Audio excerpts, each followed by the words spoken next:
Pero bago po mangyari ang mga ganyang klaseng usapan, ulitin lang po natin ha mga kababayan, baka naman pwede mag-subscribe na po kayo kasi sa mga nanonood, 52% hindi nakasubscribe. Pero alam nyo ha, nakita ko yung statistics ha, medyo umaangat na po ito. Marami na po ang nanonood na nakasubscribe. Pero kung maaari pa, yung iba pa, yung remaining na nanonood, baka naman pwede hong tayo mag-subscribe. Okay, ito na nga, pag-usapan na po natin.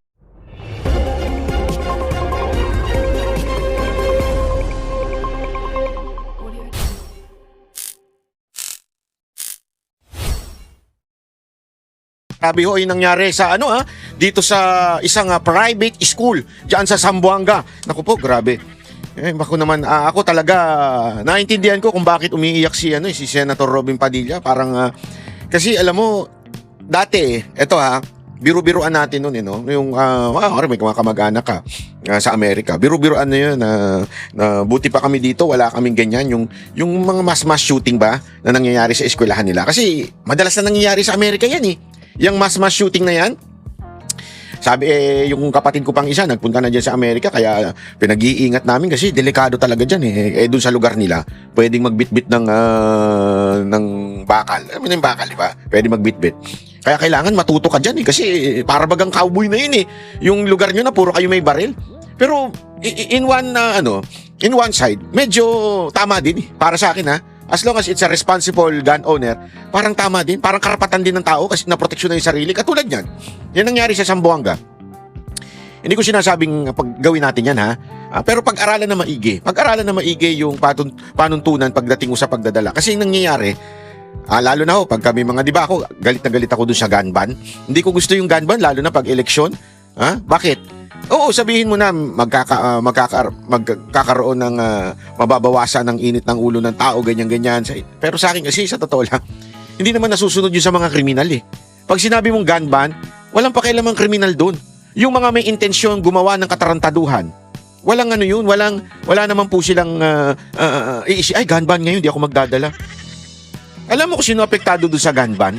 Sa totoo lang po ay yung mga responsible owner ng baril. Sa totoo lang, sila lang. Kasi nga, responsable sila, susunod sila. Di ba? Susunod sila sa panuntunan ng gobyerno na gun ban. Pero yung mga kriminal, sa tingin nyo, yung mga nasa eleksyon, mga rally-rally, yung mga bodyguard na mga hindot na mga napakayayabang na politiko, sa tingin ninyo, walang daladalang baril yun? Abay, katarantaduhan po yun.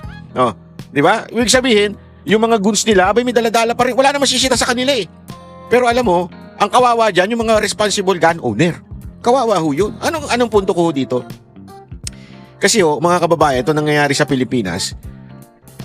Alam mo, sana may iwasan yung ganito kung meron sana tayong presidenteng matikas. Kasi sa isang ito lagi nyo lang kung tatandaan to. Sa isang lugar o komunidad, dapat isa lang ang siga. Di ba? Hindi pa pwedeng lahat siga. Ang lugar o isang komunidad, lahat siga. Abay, patay ka dyan, magulo dyan. Pero kung ang siga lang dyan ay yung pinuno at matino yung siga na yon, abay sigurado kung mapayapa ang lugar nyo, yung komunidad nyo. Again, hindi masama ang maging matapang, maging siga. Basta yung taong magiging siga, dapat yan, matino. Kaya nga tingnan ninyo ang for longest time sa Davao City, di ba? Yung crime is mababa. Kasi ang siga lang dyan yung mayor. Yung ibang sisiga-siga dyan, lalo na nung mga simula pa lang. Siyempre, yung panahon ni PRRD, maraming sumusubok Maraming sumusubok, kaya nga 'di ba maraming kwento diyan, yung sigarilyo pinakain do sa Porringer, yung mga tarantadong mga abusadong pulis na sapak. Ang dami kong istorya. Yung mga istoryang nalaman ko, talagang legit 'yun. Talagang sila ay first hand information. Ang siga lang sa Davao City noon, hanggang ngayon naman ay yung mayor. Pag hindi siga ang mayor diyan at walang kakayanan, walang hindi natatakot ang tao, ganito ang nangyayari. Yan nangyari ngayon sa Zamboanga. Ano ba kasi yan? I-play muna natin bago natin ipagpatuloy kasi ito. Mainit na balita habang sa malamig na panahon. May pamamaril sa isang eskwelahan sa Zamboanga City. Nangyari yan sa gitna ng klase kaninang umaga sa Junior High School building ng Ateneo de Zamboanga University. Dalawa po ang nasali sa pamamaril ayon sa local government. Magsasagawa na raw ng clearing operation sa area kung saan nangyari ang insidente at bibisitahin din ang mga estudyante kasama ang medic para i-check isa-isa. Ayon sa Ateneo de Zamboanga Junior High. Yan. Diyan na ngayon magbibida-bida yung mga politiko. Pagkatapos, dadalaw si mayor, dadalaw si gobernador, dadalaw yung DILG secretary, o malamang dadalaw pa si Marcos dyan. Ngayon mga, pagtapos na, tsaka sila magbibida-bida. Ganyan mga katarantado yung mga nasa gobyerno eh. Tapos na, tsaka sila ngayon bibida-bida ngayon. O, di ba? School, under control na ang sitwasyon. Tiniyak din naman ng Ateneo de Zamboanga University Grade School na ligtas ang lahat ng grade school students. Patuloy ang investigasyon. Tutok po rito sa Balitang Hali para sa updates ng balitang yan. Sa mga magulang, sa mga taga Zamboanga City, kalma na po tayo at wala na pong threat na mayroong firearms o gunfire po dito. Update po tayo. Sir, asan po kayo? Nung nangyari yung mga ganyang mga... I mean... Tayo sa pamamaril sa isang eskwelahan sa Zamboanga City, nasa linya ng telepono si Zamboanga City Police Office spokesperson, Police Lieutenant Colonel Paul Andrew Cortez. Magandang umaga at welcome po sa Balitang Hali. Sir, good afternoon po, sir. Opo, ano po latest na nangyari sa pamamaril dyan po sa Zamboanga? Yes, sir. No, actually, kanina po, no, may na-receive po tayong tawag no, na for alleged shooting incident. May personnel din tayo naka-deploy. Dito lang din mismo sa labas po ng eskwelahan. Kaya po naka-responde agad yung mga personnel natin. Dumating din po yung mga additional personnel natin from Police Station Santa Maria and at saka yung sa mobile forces natin.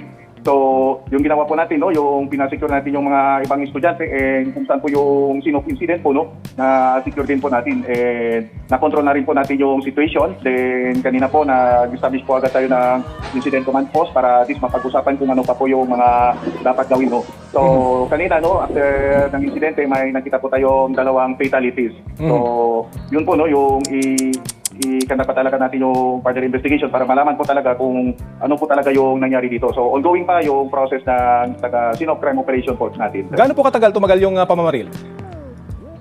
Ay, hindi naman po masyadong matagal, no, na medyo less than pa lang, no, mga more or less siguro nasa mga 30, gano'n lang, o 15, gano'n lang. Masyadong madali kasi naka-responde agad yung mga personnel din natin po. Linawin ko lamang po, kasama po ba sa casualty yung mismong namaril? Ay, yes, po, no, i-confirm pa namin, no, kasi kung kasama talaga siya dito, no, pero so far, may nakita tayo dalawang casualty, may mga firearms din po tayong nakita na ipaprocess rin po ng SOCO po. At kung meron na po kayong bilang, ilan po yung sugatan dito sa insidente? Other than that, no, wala na po tayong nabalitaan na may mga iba pang mga sugatan, no, na dinala sa ospital. Wala po tayong nabalitaan, pero pinacheck na rin po natin yung ibang mga hospital pa kung mayroon po. Pero sa ngayon, wala po tayong natanggap na report na may iba pang mga naging biktima. Yung klaro lang po, nakita natin na may dalawang fatalities dito sa loob po ng Adso Tumanga campus po. Pakilarawan nga po yung campus, kung saan nangyari yung pamamaril. Saan po nangyari sa campus na yan at paano po yung kaligtasan ng ibang mga estudyante? Nakalabas pa kaagad sila? Na-evacuate din po ba kaagad? Yes, sir. No, actually, yung insidente po kanina, no, na nagkaroon ng shooting, then yung mga ibang mga estudyante, no, pina-evacuate agad sa covered court. Kaya po, no, nung pag-responde agad din ng mga pulis natin na kaya swift lang talaga. Kasi before the incidente, nagkaroon naman din yan sila ng mga CIMIX din dito. Nagkaroon naman din ng drills para kung ano yung mga insidente, at least maka-respond din sila po. Confined lang po ba sa isang gusali yung pamamaril? Yes po, sir. Contain lang po sa isang gusali po. May mga baril din pong pinapakita, kumakalat rin po ito sa social media. Ano pong baril ang gamit nitong suspect? Ay, yung nakita po natin, no, isang pistol na pero ipa-confirm pa natin sa SOCO kung ano yung final report nila. Basta yung nakita po natin na may pistol po tayong nakita sa crime scene po. Parang pistol po na merong parang attachment para maging magmistulang rifle, ganun ho ba? Kasi yun yung pinapakita po ng mga litrato. Yes po, sir. Yung magulang po or yung mga kaanak nitong suspect at yung mga nadamay dito, of course, na-coordinate na po ng mga otoridad yung pangyayari? Yes, sir, no, na-coordinate na. Nandito na po, no, nakausap na rin po natin sila. At saka yung sa school administrator, nandito na rin po. At saka kinausap na rin sila para at least intindi kung ano po yung naging sitwasyon, no. Kaya ginawa na rin po natin yung proseso. Yung ibang estudyante po, kumusta? May pasok pa po ba sila in the coming days? Na-announce na po ba ng school administration kung ano mangyayari in the coming days? Yes. Kanina po nagkaroon po kami ng meeting, no, initial meeting na for this day and tomorrow suspended po muna yung klase po dito sa Adso Tumanga campus po. Okay. May karagdagan pong tanong aking kasama na si Connie. Magandang umaga po sa inyo, Colonel Cortez. Si Connie Season po ito. Matanong lang ho namin kung nakausap na ho ba ninyo yung magulang po nung dalawang namatay? Yes po, ma'am. Actually, ongoing po kanina po, no? Ongoing pa yung interview rin sa mga parents para kung ano rin po yung pwede natin maibigay na assistance sa kanila, no? Kasi siyempre naging biktima rin po yung mga anak nila, no? Kaya ongoing pa po. Grabe, no? Grabe yung yung pangyayari na to. Ano kasi, parang ako, wala pa akong anak, Pero kung ako ilalagay mo sa posisyon ng isang tatay, tapos, siyempre, nagtatrabaho ka, nagpapakahirap ka, bilang magulang Kasi yan yun Ramdam ko, di ba, lagi nga ako nagbibiro na nakakapasyal ako, nakakaibang bansa ako, dahil wala po akong anak. Ganun, baliktad natin. Yung mga magulang, hirap na hirap silang magtrabaho, talagang nag-extra sila duty. Kahit ba sabihin na natin ganyan, hindi naman kasi pag sinabi mong Ateneo, milyonary na lahat Hindi naman. Marami dyan nasa middle class. Yan po yung nagtatrabaho. Kasi when you say middle class sa atin, hindi katulad sa ibang bansa na yung middle class nila, kita mo, makikita mo nga sa mga pelikula, pulis may magandang malaking bahay, pulis merong mga magagandang sasakyan, which is totoo. Kasi isang pinsan ko sa Amerika, LAPD yun Pulis, may pulis lang yun Pero maganda naman yung bahay, maganda yung sasakyan. Di ba? Ganun sa kanila. Sa atin, alam mo yung parang, hindi ganun So, nagtatrabaho ng maigi ito mga ito, lalong-lalo na pag meron silang anak. Ang kwento nga sa akin na may mga magulang Siyempre, sa Banateros, marami silang anak di ba? I mean, meron silang mga pamilya. Nakikwento nga nila sa akin, maganda ka na. Tapos, ikikwento nila na pag kami anak ka, talagang yung focus mo, nandun di ba? Talagang gagawin mo ang lahat para sa anak mo. Maayos ang kanyang pag-aaral, maayos ang kanyang, siyempre, pagkain. Tapos, ilalagay mo sa magandang eskwelahan. Matinong eskwelahan. Hindi mo naman nilagay sa kanto-kantong eskwelahan Hindi ko inaapi yung mga kanto-kantong eskwela, pero para makapag-aral ka sa isang Ateneo. Alam mo naman ang dyan? Ang tuition fee dyan. Ako nga naalala ko kasi ako nagbabayad nung kolehiyo ko. Di ba? UP ako Magkano lang ang tuition fee ko? Nakalimut, mga 6,000. Una nagsimula sa 4,000 Ewan ko kung inabot niyo yun. Bawat SEM, 4,000 sa UP yun. 6,000. Alam mo yun? Ako nun na, hindi to. Pwede mo tawagin working student. Working student na rin. Kasi nagbabanda na ako nun Di ba? At the same time, habang nagtatrabaho, nahiya naman ako sa magulang ko din na humingi namin. Ako na lang nagbabayad minsan, di ba? Alam mo yung hirap mo para pag-aralin yung anak mo. Kung eskwelahan mo pa Ateneo, magkano tuition fee ngayon? Di ba? Alam yan. Tanungin nyo sa mga sugar daddy. Alam nila kung magkano binabayad nila doon sa mga alaga nilang mga pokpok na sa bagay. Yung mga pokpok nilang mga side chick, may trabaho naman artista. Hindi, alam mo mga pokpok ngayon, social na walang biro, hindi ako nagbibiro. Mga pokpok ngayon, social na. Bakit? May pelikula na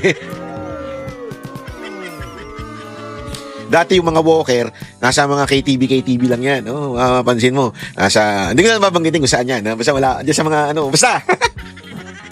Nandyan lang yung mga yan. Pero ngayon, marami na sa kanila. May pelikula na. Para tumaas ang presyo. Hayop yan Pinasosyal mo lang Pero sa totoo lang, walker pa rin karamihan dyan Sa totoo lang. Hindi ko naman nilalait yung na yan. Yung online platform na yan. Pero karamihan dyan, kaya naman na andyan Sa tingin nyo, bakit ka gagawa ng ganyan? Maliit lang ang budget niyan. Alam nyo ba? Sorry pansenta na medyo. Bibiray ko lang ng konti ito Kasi naiirita na ako Nagiging trend na yung hindot na yan Parang, tuwan-tuwa pa kayo na merong way itong mga hayop na pokpok na ito at naninira ng buhay ng mga pamilya at tinutulungan ninyo. Di ba? Na sa tingin nyo, bakit papasok sa mga ganyan yan? Kaya pumapasok yung sa ganyan yan para kumita sila.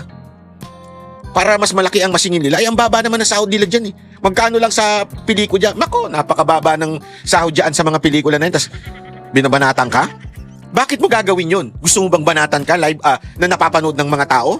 Wala akong problema kung gusto mo lang talaga makipagtsuktsakan I mean, problema mo yan. Personal mo yan. Pero kaya ka naman pumapasok dyan, hindi sa sahod Magkano lang yung sahod dyan? Maniwala kayo, magkano lang ang sahod dyan? Kaya pumapasok yung mga yan, nagpapataas ng presyo yan pagka nasa mga GC. Ang GC, group chat. May group chat yung mga walker na yan ito, na to, lumabas na ito sa pelikula. To? So, kaya mas mataas ang presyo nito. Nagiging tulay kayo ng mga, kayo palang pinakamatinding bugaw sa bugaw ng mga bugaw, di ba? Kayong platform kayo. Hindi, kaya ako dati, sangayon ako dun sa MTRCB na dapat ibinaban yan Bakit ko nasabi? Kasi it has something to do with this. Alam nyo, Noong una, hindi ako naniniwala eh. Hindi masyadong hindi naniniwala. Naniniwala ako, pero I'm not really into it. Marami nagsasabi dahil daw dun sa isang platform na laro, kaya yung mga kabataan nakakapag-isip ng ganyan. As a matter of fact, isa yan sa mga, I think, inano ni Senator Robin noon eh. Tapos yung emotional ng mga kabataan ngayon. Tapos, di ba, remember, binira si Senator Robin doon. Kaya ngayon, ang sama-sama ng, hindi mo masama lo, parang sobrang lungkot ni Senator Robin Padilla. Kasi dati binabati ko siya yung platform na yan, etong isang game. Laro yun. Hindi ko nga maintindihan kung ano yung laro na yun at paano nakaka-impluwensya yung laro na yun para yung mga kabataan ay maging bayolente. Na totoo lang. Yung mas maintindihan ko pa yung mga iba kasi naalala ko noon, meron kaming nilalaro noon. Dati kasi, pupunta ka pa ng computer shop para makapaglaro nitong mga, yung barilan, di ba? Pupunta ka pa na ng computer shop. Ngayon kasi sa bahay na lang. Sa cellphone na nga lang eh. At noon na parang hindi mo maisip na ano yun, habang naglalaro ka dahil nag-e-enjoy ka sa barilan na to, i-a-apply mo ngayon to doon sa eskwelahan mo. Pero meron kasi talagang mga pag-aaral na yung mga violent games na yan ay talagang nakaka-apekto sa utak lalo na ng mga bata. Kung mga matatanda na, maaano mo pa eh, makokontrol mo pa eh. Yung, alam mo yun, when I say matanda, mga kolehiyo, mas may isip na yan eh. Tandaan ninyo, ang matanda, may isip na yan. Medyo ano na yan, matured enough na to separate the reality at saka yung games. Pero pagdating sa bata, hindi na nila ma-separate yun. Feeling nila yung games parang reality na rin. Kaya tuloy, yan ang nangyayari. At yan po ay scientific, hindi po yan yung inimbento. Hindi po yan yung gawa-gawa. Hindi, binagbibintangan nyo lang to para siraan tong mga games na to. Hindi ho. Kaya nga, sana magkaroon talaga ng mga panuntunan sa Pilipinas. Ewan ko kung hindi mapigilan ng magulang yung kanilang mga anak na maglaro ng mga ganyang games, sana yung gobyerno matuto ng mag-block ng mga ganyang sites or whatever. And I really do not know. Masyado tayong huli. Yung DICT natin walang silbi. Yung cyber, ano na yan, yung mga cyber security na sa mga NBI, sa mga pulis, walang silbi yan. Ang target lang yung mga cyber office na yan ng NBI at PNP ay yung mga bumabati ko sa gobyerno. Pero yung mga ganito-ganito ang issue, wala silang pakialam dyan. Basta ang pupuntiryahin lang nila yung mga kalaban ng gobyerno. Doon sila, yun ang kasiyahan nila eh. Banata ng ang gobyerno. Yun lang. The rest, yung mga ganito, wala na silang pakialam. Kaya tuloy ito nangyayari sa bayan natin. Bayan ng, ewan ko kung pabata na ng pabata. Isipin nyo to kaliwat kanan. In all forms of society. From doon sa nakikita nyo sa kalsada, yung sumasabit sa jeep, tapos mga nagnanakaw, pabata ng pabata. Yung mga nag-i-snatch, pabata ng pabata. Yung umaakyat ng mga truck, pabata ng pabata. Di ba? After nun, nag-ano na yan, nag-evolve na yan, nag-level up na yan. Yung mga drug runner na ngayon, pabata na rin ng pabata. Bakit? Kasi alam nila na pag nahuli yung mga drug runner, walang makakalabas din kagad kasi nga walang pananagutan dahil sa lintik na pangilinan law na yan. Yan talaga yung mga salot sa lipunan natin, mga politiko bobo, mga tarantado kupal. Sorry sa totoo lang bakit? Alam mo kasi ganito nangyayari dyan Ang dali-dali na nga makalusot ngayon. Kasi lahat ng transaction ngayon online. Tapos hindi naman binabantayan ng cybersecurity ng lintik na NBI yan. Ang binabantayan lang itong mga kalaban sa politika. Gagawa sila ng transaction, di ba? Tapos sino magdi-deliver? Bata. Deliver mo na to. Paano mo mahuhuli yun? Pag nahuli mo sa karsada yun, huli lang. Confiscate lang yung kung ano man yung dinala niya. Tapos eventually, pakakawala na rin siya. Ipapasa sa DSWD, pakakawala na rin. Di ba? Pabataan ng pabata. Now, this time naman, eto. Alam mo yun, parang dati, ang mga terorista, malalaki, alam mo yun, mga terorista, ang galawan, mga matatanda na. Ngayon, hindi, mantakin mo. Paano nagka-access ang isang high school student sa baril? Di ba? Paano sila nakapasok ng eskwelahan? Wala ba security guard yung hindot na? Hindi, sa akin kung walang security guard yan, ang tagpabaya yung security guard o yung eskwelahan, tanggalan nyo ng lisensya. Alam mo kasi ganito masyado tayong malamyang bansa. Sa totoo lang, napakalamya na. Pumunta kayo ng ibang bansa, pag may nahuling sa isang store, nahuling tiwali yung ganito, sarado yung store. Ganun, apektado. Di ba, kinikwento ko nga sa inyo. Ito ganito. Sa Japan, laging kinikwento sa akin. Bay, paglasing na si ganun.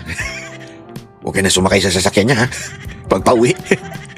Huwag taxi ka na lang, ha? Kasi, pag nahuli yon, yung hapon na yon, na uminom, na nagmaneho, kasama ka. Pag nakasakay ka sa sasakyan na yan. Hindi lang ho yun, ha? Kung saan man siya galing, kung sino man yung kainuman niya, hahanapin pa. Bakit? Bakit yung pinabayaan yung kaibigan ninyo na magmaneho ng nakainom? Ganun katindi yung social responsibility ng batas nila. At kung iisipin mo, kaibigan lang ako, anong pakialam ko dyan? Kung hindi, may pananagutan ka bilang kaibigan mo na nakipag-inuman sa iyo, tapos pinabayaan mo mag-drive ng sasakyan. Kaya less yung crime eh. Yes, there is a crime in Japan. Actually, nadadagdagan na nga daw ngayon eh. Pero grabe kasi yung istrikto nila pagdating sa mga ganyan. Talagang, syempre ikaw, kaibigan ka, sasakay ka sa sasakyan niya. Tapos lasing yung driver. Nasabihan mo siya, diyan ka na lang, magpahinga ka na lang. Kaya marami sa kanilang yung parang pahingahan. Meron pa nga sa kanilang negosyo na tatawagan mo, lasing na ako, sunduin, pumunta ka na dito, ipag-drive mo na ako. May ganun sa kanila eh. Sa atin, eskwelahan, napapasok na may baril. Alam mo, ito dito ko na lang naintindihan yung trabaho ng DepEd eh. Inutil na kasi ngayon eh. Kasi, sinubukang ayusin ni VP Sara Duterte. Kaya nga merong intelligence and confidential funds para sa mga ganyan. Puna tayo ng puna. Bakit first time lang sa DepEd na merong confidential funds, intelligence funds, etong Vice President? First time in the history of the Philippines. Alam mo, ang batas kasi, tandaan ninyo, dapat siya nag-i-evolve. O yung panuntunan, proseso, dapat siya nag-i-evolve. Why? Ang tinatawag dyan yung changing times.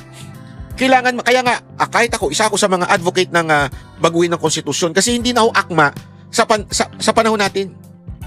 Isipin mo 1987 yan. Ano na ngayon? Almost, kasi 27, almost 50 years na yung batas na yan. Yung konstitusyon natin. So, ibig sabihin, ang dami nang nangyari na kailangan na pong baguhin. If the same thing, with doon sa DepEd, bakit biglang nung panahon lang ni Vice President Sara Duterte nagkaroon ng confidential funds, intelligence funds? Alam niyo kung bakit? Kasi po, ngayon, iba na. Ang NPA hindi na nire-recruit sa mga bukid-bukid. Ang NPA nire-recruit na sa mga eskwelahan. Aside from that, katulad ng mga sitwasyong ganito, di ba? Dapat sana, alam mo yun, magaling ba ang eskwelahan pagdating sa ganyan, psychological? Hindi naman kasi biglaan ito eh. I don't think bigla naisip ng bata, asan na yung baril ng tatay ko? Kunin ko kaya, punta ako sa school, barilin ko sila. Hindi. Merong itong pattern. Ibig sabihin, dapat sana napapag-aralan yan. Tapos yung kanilang, ewan ko, kung may silbi ba yung mga anong tawag doon sa opisina na yun? May opisina sa loob ng eskwelahan na nag-ano ng mga ganyan eh. Kung may silbi ba yun? Tapos i-report yun sa DepEd, yung DepEd, i-imbestigahan yan. Paano yun? Intelligence funds, confidential funds. Di ba? Hindi naman pwedeng gawin nung nandoon sa, ano bang tawag sa hayop na yun? Nakalimutan ko na. Yung opisina sa loob ng eskwelahan na nag-handle ng mga ganyan. Yun, sa guidance. Guidance ka, bye. Mr. Byron, Mr. Cristobal, go to the guidance. Lagi kasi ako nag-guidance nun eh. Yung guidance counselor doon, tropa ko na. Ikaw na naman, yes sir! Di ba? Kasi, hindi ka naman masusundan ng guidance sa labas eh. Hindi ka na, alam mo yun, hindi ka naman niya pwedeng sundan, hindi ka naman niya pwedeng puntahan sa bahay, hindi ganun ang ano eh. Ang pwedeng gumawa niyan, yung mga intelligence officer. Kunwari, halimbawa, ito senaryo. Merong isang estudyante na nabibuild up, nakikita niyong violente. I-report yan sa principal, i-report sa guidance. Yung guidance, report sa principal. Yung principal, eventually, maaaring mag-report siya sa DepEd that we have this kind of situation, ganito. Yung DepEd naman, pwede silang magkaroon ng mga aside from the police, pwede nilang sila mismo tingnan din kung ano yung nangyayari dito sa mga sitwasyon na to. Lalo na, if concern is parang medyo may criminal intent yung bata. Di ba? Yan yung nga sinasabi natin, sana na-avoid. Kaya lang, again, politika kasi.